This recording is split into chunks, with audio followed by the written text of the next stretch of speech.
Welcome to my channel. ఈ వీడియోలో మనం సైమల్టేనియస్ ఎలక్షన్స్ గురించి డిస్కస్ చేద్దాం. ఇది మన GS2 పాలిటీ ఎలక్షన్స్ టాపిక్లో వస్తుంది అనమాట. సో యాక్చువల్గా what does simultaneous elections mean అంటే, ఇప్పుడు మనకు ఎలక్షన్స్ ఏపీలో ఒకసారి, తెలంగాణలో ఒకసారి, ఇంకా సెంట్రల్లో ఒకసారి జరుగుతున్నాయి కదా. సో ఇవన్నిటినీ అప్పుడప్పుడు కాకుండా అన్నీ ఒకేసారి జరిగేలా చూడడమే ఈ ప్రాసెస్ అనమాట. One nation one election theory అనమాట. థియరీ అని కదా, అంటే ప్రాక్టికల్గా కూడా ఇంప్లిమెంట్ అయ్యి ఉండే మన పాస్ట్లో. సో ఇవన్నిటిని ఒకటే దగ్గర సింక్రొనైజ్ చేయడం, అంటే ఒకటేసారి సెంట్రల్ ఇంకా స్టేట్ ఎలక్షన్స్ అన్నీ సింక్రొనైజ్ చేయడమే వన్ నేషన్ వన్ ఎలక్షన్ యొక్క ఆబ్జెక్టివ్. దీన్ని సైమల్టేనియస్ ఎలక్షన్స్ అని కూడా అనవచ్చు అనమాట. సో ఇది బేసిక్గా న్యూస్ ఎందుకు వచ్చిందంటే, మన government of India on the basis of the report which is given by the former president Ramnath Kovind committee. So ఏమనుకుంటున్నారంటే 2029 వరకు 2029 ఎలక్షన్స్కి సైమల్టేనియస్ ఎలక్షన్సే జరిగేటట్టు చూడాలన్నట్టు గవర్నమెంట్ ఆఫ్ ఇండియా అనుకుంటుందన్నమాట. సో ఇంకా హిస్టారికల్ కాంటెక్స్ట్కి వస్తే ఏంటంటే, దీని ఇనిషియల్ పీరియడ్ 1950 to 1967లో ఏమై ఉండంటే, సో ఆ 4 టర్మ్స్ మనము సైమల్టేనియస్ ఎలక్షన్సే జరుగుండు అనమాట. కాకపోతే డిస్రప్షన్ ఎప్పుడు జరిగిందంటే 1968 to 1969. సో దీని ఎందుకు డిస్టర్బ్ అయిందంటే, కేరళ, ఒడిస్సా, వెస్ట్ బెంగాల్ గవర్నమెంట్లో అంటే తొందరగా డిజాల్వ్ అయిపోయినాయి. సో దీనివల్ల సెంటర్కి స్టేట్కి సింక్రొనైజేషన్ ఉంది కదా, అది కొంచెం డిస్రప్షన్ అయిందనమాట. డిస్రప్షన్ అయినాక ఇంకోసారి ఏమైందంటే 1971లో ఇందిరాగాంధీ ఉంది కదా, during the time of emergency ఆమె ఏమనుకుందంటే కొంచెం ఎర్లీ ఎలక్షన్స్ కండక్ట్ చేయాలని అనుకుంది. సో ఈ కాన్సిక్వెన్సెస్ వల్ల ఏమైందంటే, దీని కాన్సిక్వెన్సెస్ డిస్టర్బ్ అయింది మొత్తం సింక్రొనైజేషన్. దీనికి కాన్సిక్వెన్స్గా ఏమైందంటే,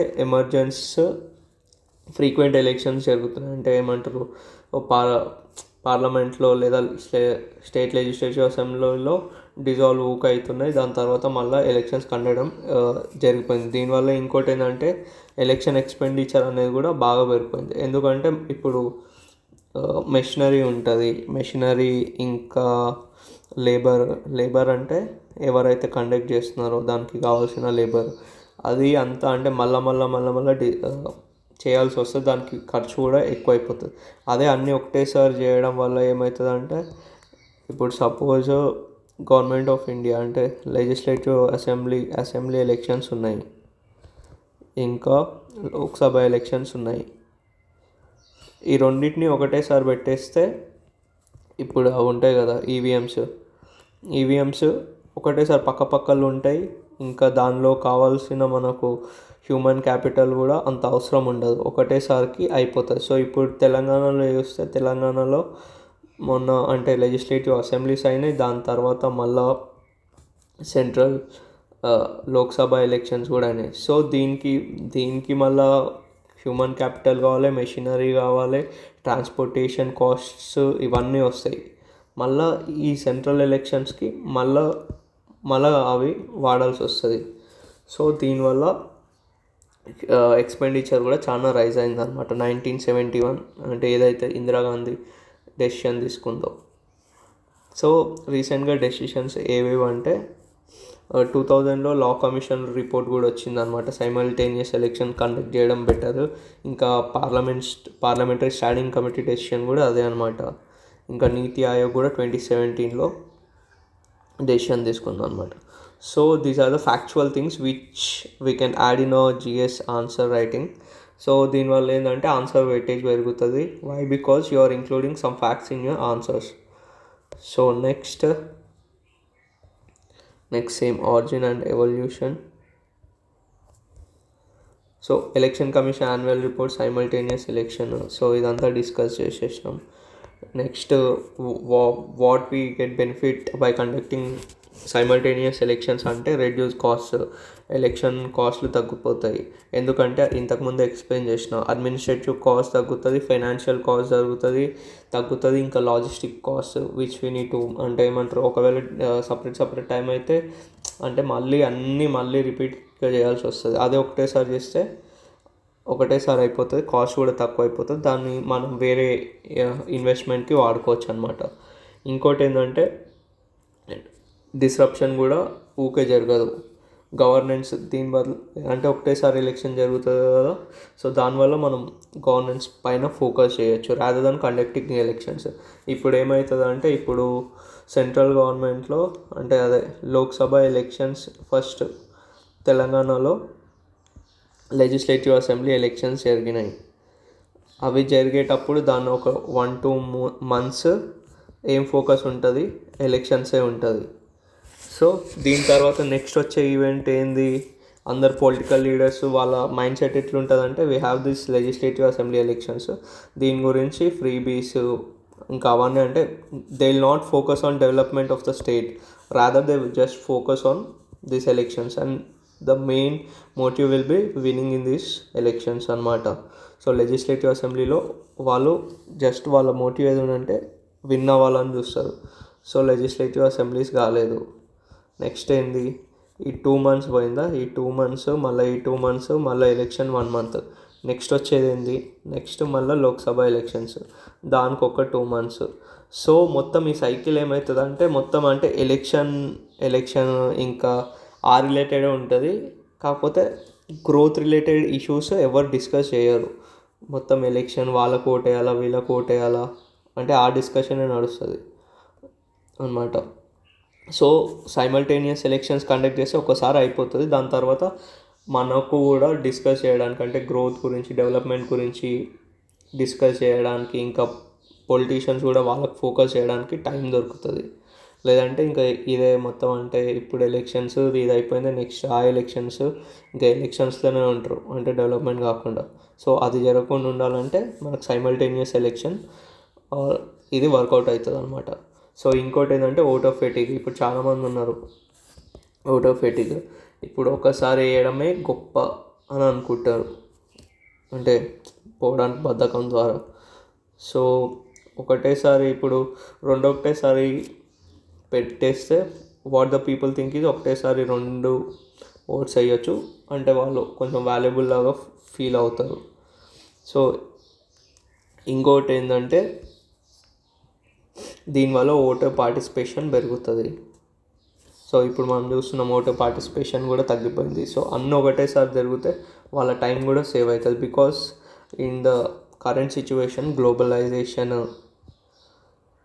ఇంకా దీని ద్వారా మైగ్రేషన్ కూడా జరుగుతుంది కదా. Most of the people doesn't stay in their own villages, they will stay in some other cities. So వాళ్ళకి మళ్ళీ ఇప్పుడు తెలంగాణలో ఉంది, మొన్న ఒకసారి జరిగింది, మళ్ళీ ఇప్పుడు లోక్సభ అసెంబ్లీ అయిపోయింది, లోక్సభ ఎలక్షన్స్కి మళ్ళీ రావాల్సి వస్తుంది.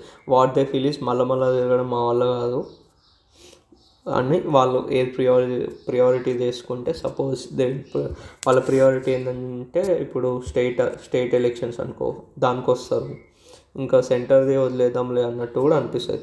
సో ఇప్పుడు 2 ఒకటేసారి చేస్తే ఏమవుతుందంటే వాళ్ళు మళ్ళీ ఏం అవసరం లేదు ఒకటేసారి వస్తాము అయిపోతుంది అన్నట్టు.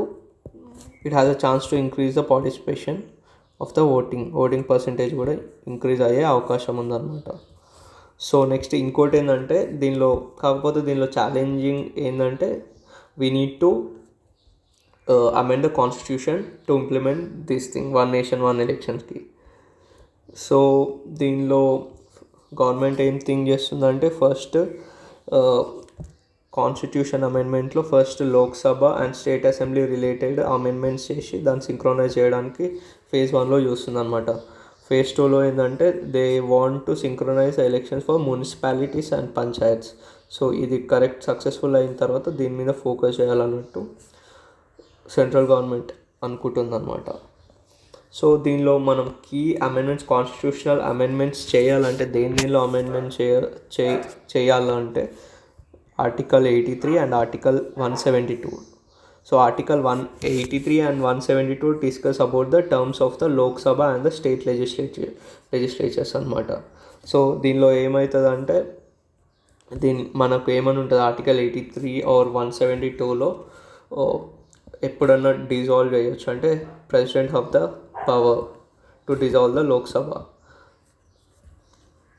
సో దీనిలో కూడా కొన్ని అమెండ్మెంట్స్ చేయాలి. ఇంకా ఆర్టికల్ 324A, ఆర్టికల్ 324Aలో ఏంటంటే election commission have the power to implement the election Commission of India in the parliament. So దీన్ని కూడా అమెండ్ చేయాల్సి వస్తుంది, బికాస్ స్టేట్ ఉంటుంది, స్టేట్ని కూడా సింక్రొనైజ్ చేయాల్సి వస్తుంది కదా. ఇంకోటి ఏమవుతుందంటే ఇప్పుడు Election Commission of India only సెంటర్లో చేస్తుంది కదా ఎలక్షన్, అంటే Lok Sabha elections, Rajya Sabha elections and president and vice president. So what happens is, ఇప్పుడు మొత్తం సింక్రొనైజ్ అయిన తర్వాత even they have the chance to conduct the elections of the state. So దాని గురించి ఇక్కడ కూడా అమెండ్మెంట్స్ అవసరం అనమాట. Next we have the article 325. So దీనిలో ఏంటంటే article 325, what the article 325 discuss. Article 325 discuss about the uniformity of the elections అనమాట. So దీనిలో కూడా అమెండ్మెంట్స్ తీసుకురావాల్సి వస్తుంది. అమెండ్మెంట్స్ అంటే దీనిలో we need to add something like, అంటే 2 టర్మ్స్, అంటే ఓటర్ ఐడి యాడ్ చేయాల్సి వస్తుంది, ఇంకా సింగిల్ ఎలక్టరల్ రోల్, ఇంకా voter ID election ID add చేయాల్సి వస్తుంది, ఇంకా సింగిల్ ఎలక్టరల్ రోల్. అంటే ఇప్పుడు ఏమవుతుందంటే మనకు ఎలక్షన్స్ వచ్చేటప్పుడు స్టేట్కి సపరేట్ ఎలక్టరల్ రోల్ ఉంటుంది, ఇంకా సెంటర్కి సపరేట్ ఉంటుంది. ఇప్పుడు బేసిక్గా అంటే ఇప్పుడు నేనుండే కాన్స్టిట్యుయెన్సీలో ఏంటంటే నేను ఓట్ వేసే కాన్స్టిట్యుయెన్సీలో ఒక ప్లేస్ ఉందన్నమాట. అదేంటంటే లెజిస్లేటివ్ అంటే స్టేట్ అసెంబ్లీ ఎలక్షన్స్కి ఒక కాన్స్టిట్యుయెన్సీ వస్తుంది, ఇంకా ఎంపీ లోక్సభ ఎలక్షన్స్కి అది ఇంకో కాన్స్టిట్యుయెన్సీలో వస్తుంది అనమాట. సో సింక్రొనైజేషన్ చేస్తే ఏమవుతుందంటే ఓటర్స్ అయితే ఎవరైతే ఉన్నారో అందరూ ఒకటే ఎలక్టర్ రోల్లో వస్తారనమాట. సో దీన్ని చేయడానికి ఆర్టికల్ 325లో కూడా అవసరం అనమాట అమెండ్మెంట్. సో దీని కాన్స్టిట్యూషన్ అమెండ్మెంట్ చేయాలంటే మనకేం కావాలా, at least half of the states ratify చేయాలన్నమాట. So still we have the challenges in doing the thing. ఇంకేంది, లాజిస్టిక్ మేనేజ్మెంట్, కొలాబరేషన్, ఇంకా ఎలక్షన్ కమిషన్, ఇంకా స్టేట్ ఎలక్షన్ కమిషన్స్ 2 కొలాబరేట్ కావాల్సి వస్తుంది పక్కా. ఇంకోటి ఏంటంటే ఓటింగ్ మెషిన్స్ కూడా పెంచాల్సి వస్తుంది. So this is not the issue. Next challenges ఏంటంటే కాన్స్టిట్యూషనల్ కాంప్లెక్సిటీస్, ఇంకా అంటే చాలా మల్టిపుల్ అమెండ్మెంట్స్ చేయాల్సి వస్తుంది. సపోజ్ మనం అంటే ఇంతకుముందు డిస్కస్ చేసిన దగ్గర అమెండ్మెంట్ చేసినారు, కాకపోతే వి యాక్చువల్లీ డోంట్ నో అంటే ఎక్కడి నుంచి మళ్ళీ ఏ ఆర్టికల్ నుంచి మళ్ళీ ఇట్ కాంట్రాడిక్ట్స్ అవుతుందో తెలియదు కదా ఎలక్షన్స్ ఏ ఆర్టికల్స్ ద్వారా. సో హ్యూజ్ అంటే కాన్స్టిట్యూషనల్ కాంప్లెక్సిటీ రావచ్చు. అంటే బికాస్ స్టార్టింగ్లో ఏముందంటే it is not the case, అంటే పక్కా చేయాలన్నట్టు ఏం లేకుండే, బట్ ఇప్పుడు చేసేది ఏంటంటే సింక్రొనైజ్ చేస్తున్నారు. ఇంకోటి ఏంటంటే పొలిటికల్ కన్సెన్సస్ కూడా కావాలి. ఇప్పుడు స్టేట్స్ కూడా పర్మిషన్ అవసరం ఉంటుంది కాబట్టి. సో ఇప్పుడు టీడీపీ ఉంది, ఇంకా బీహార్ నితీష్ కుమార్ పార్టీ కూడా ఉంది. సో అంటే ఏమంటారు, గవర్నమెంట్ ఆఫ్ ఇండియాతో పోవచ్చు, లేదంటే పోకపోవచ్చు. So it is a difficult decision అనమాట. ఇంకోటి ఏంటంటే it may influence the autonomy of the federal power కూడా డిక్రీజ్ అవుతుంది అనమాట. హౌ, బికాజ్ అంటే ఇప్పుడు ఒకటేసారి ఎలక్షన్స్ చేస్తున్నామంటే more power to the central గవర్నమెంట్కి మోర్ పవర్ వస్తుంది. అంటే ఒకటేసారి జరుగుతుంది కాబట్టి సెంట్రల్ పార్టీ అనే దానికి మోర్ ఫండ్స్ కూడా వస్తాయి. సో బీజేపీ 2029లో డిసైడ్ అయింది. సో వాళ్ళు ఏమనుకుంటారంటే స్టేట్ ఎలక్షన్కి సెంట్రల్ ఎలక్షన్స్కి ఒకటేసారి జరుగుతున్నాయి కాబట్టి వాళ్ళ పబ్లిసిటీ కూడా ఎక్కువ ఉంటుంది, వాళ్ళకు వచ్చే ఫండ్స్ కూడా ఎక్కువ ఉంటాయి కాబట్టి higher chances of winning the national party increases, state party prominence decrease కావచ్చు. So this is a thing అనమాట. నెక్స్ట్ ఆపరేషనల్ ఫీజబిలిటీ కూడా కాదు హ్యూజ్. ఎందుకంటే we have the highest machinery కావాల్సి వస్తుంది. అంటే ఇంకా మంది అంటే పీపుల్ కూడా చాలా అవసరం అవుతుంది అనమాట. So that's a thing. Logistical challenges వస్తాయి. ఇంకా అందరూ ఒకటేసారి చేయడం అంటే కాదు, టైం కన్స్ట్రెంట్ కూడా అవుతుంది అనమాట. So next we have the thing is advantages ఏంటంటే కాస్ట్ రిడక్షన్ అవుతుంది. కాస్ట్ రిడక్షన్ ఏంటంటే ఎలక్షన్ ఎక్స్పెన్సెస్ డిక్రీజ్ చేస్తుంది. ఎలక్షన్ ఎక్స్పెన్సెస్ గవర్నమెంట్కి చేస్తుంది, ఇంకా పొలిటికల్ పార్టీస్కి. ఇంతకుముందు డిస్కస్ చేసినాం కదా బీజేపీ కేసు. సో ఇద్దరికి కాస్ట్ రిడక్షన్ జరుగుతుంది. గవర్నమెంట్లో అనేది ఒక స్టెబిలిటీ ఉంటుంది. ఇప్పుడు ఎట్లుందంటే ఇప్పుడు అన్నీ అంటే ఒక్కొక్కసారి ఒక్కొక్కటి జరుగుతుంది కదా. జరిగిన తర్వాత నో కాన్ఫిడెన్స్ మోషన్, ఈ సింక్రొనైజేషన్ లేకుండా ఉందన్నమాట. సో అది జరగకుండా కూడా ఉంటుంది అనమాట.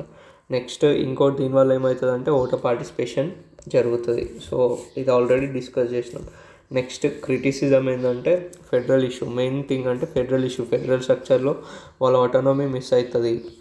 ఇంకా వాళ్ళ పవర్ కూడా లూజ్ అవుతారు స్టేట్ పార్టీస్, ఇంకా స్టేట్ గవర్నమెంట్ కూడా. వై? బికాస్ సేమ్ థింగ్, అన్నీ ఒకటేసారి ఎలక్షన్ జరిగితే government of India, the party which is in the power may have the chance to influence the election. ఇంకా వాళ్ళకి ఫండింగ్ కూడా, అప్పుడు ఏదైతే పవర్ ఉంటుందో వాళ్ళకు ఫండ్స్ కూడా ఎక్కువ వస్తాయి. సో ఆ ఫండ్స్ ఎక్కువ రావడం వల్ల ఏమవుతుంది, ఎలక్షన్లో వాళ్ళ విన్నింగ్ ఛాన్సెస్ అనేవి ఇంక్రీజ్ అవుతాయి అన్నమాట. నెక్స్ట్ కాన్స్టిట్యూషనల్ అమెండ్మెంట్స్, అది కూడా డిస్కస్ చేసినాము. Next administrative overload. ఒకటేసారి అన్ని ఎలక్షన్స్ కండక్ట్ చేయాలన్నా కూడా గవర్నమెంట్కి, అంటే all levels of conducting elections for all levels of governments I could strain administrative resources. Why? Because అందరు యాక్టివ్ కావాల్సి వస్తుంది. సెంట్రల్లో, స్టేట్లో ఒకటేసారి. అంటే ఇంకా మున్సిపాలిటీస్ అవి కూడా సెకండ్ ఫేజ్లో అనుకుంటున్నారు కాబట్టి. సో ఇవన్నీ 4 ఒకటేసారి కండక్ట్ చేయాలంటే అడ్మినిస్ట్రేటివ్గా, లాజిస్టికల్గా మనం అంటే బాగా ఖర్చు వస్తుంది. ఇంకా అందరూ దానిలోనే ఇన్వాల్వ్ అవ్వాల్సి వస్తుంది. So that is one thing. ఇంకేంది, పొలిటికల్ డైనమిక్స్లో చేంజెస్ వస్తాయి. సింగిల్ పార్టీ డామినేషన్ జరగవచ్చు, same as I said BJP. ఇంకా చెక్స్ అండ్ బ్యాలెన్సెస్ తగ్గుతాయి. Why? Because if the one party comes in the centre and in the state, ఇంకా వాళ్ళదే మొత్తం power ఉంటుంది. సో నెక్స్ట్ దీనివల్ల ఏమవుతుంది, చెక్స్ అండ్ బ్యాలెన్సెస్ ఎవరు అడిగేటోళ్ళు ఉండరు. So this might be the case. And also what happens is, ఇప్పుడు majority of the స్టేట్స్లో ఒక పార్టీ వచ్చింది, దాని తర్వాత స్టేట్లో ఇంకో పార్టీ వచ్చింది, and it may definitely effect the relations between the two of them, centre and state. Next we have the way forward, what we need to do. So government ఏమంటారు, political parties in the state and centre need to work on, అంటే వాళ్ళిద్దరు కలిసి చేసుకోవాలి. ఇంకోటి ఏంటంటే ఇది ఫాస్ట్గా implement చేయకుండా ఒక ఫేజ్ మేనర్లో మెల్లగా ఇంప్లిమెంట్ చేస్తే బాగుంటుంది. ఇంకోటి ఏంటంటే ఫస్ట్ ఎలక్షన్ కమిషన్ వాళ్ళ రిసోర్స్ పెంచుకొని, ఇంకా వాళ్ళ మ్యాన్ పవర్ పెంచుకుంటే better. Because it will be easy for them to conduct elections after preparing for what they need to do. Because exam పోవాలంటే ఫస్ట్ మనం ఎగ్జామ్ ప్రిపరేషన్ గట్టిగా ఉండాలి. ఎగ్జామ్ ప్రిపరేషన్ గట్టిగా ఉంటే ఎగ్జామ్ మంచిగా రాస్తాం, లేకపోతే ఎగ్జామ్ బోల్తా పడుతుంది. సో ఎలక్షన్ కమిషన్ కూడా they need to think what they need to, అంటే వాళ్ళకి ఏ రిసోర్స్ కావాలి, మ్యాన్ పవర్ ఎంత కావాలని చెక్ చేసుకొని ఎక్విప్ చేసుకున్న తర్వాత పోతే బాగుంటుంది. సో ఇదన్నమాట, ఇది అంబిషన్. ఇంకా కంక్లూజన్ ఏంటంటే గవర్నెన్స్ అయితే ఇంప్రూవ్ చేస్తుంది, ఇంకా రెడ్యూసింగ్ కాస్ట్ కూడా చేస్తుంది, one nation one election. But కొన్ని ఛాలెంజెస్ అయితే ఉన్నాయి one nation one election conduct చేయడం వల్ల. సో ఇవి కూడా రెండు మేనేజ్ చేసుకుంటూ వెళ్తే ఇట్ విల్ బీ సక్సెస్ఫుల్ అన్నమాట. So That's it for the video, guys. I hope you like the video. If you like the video, please comment.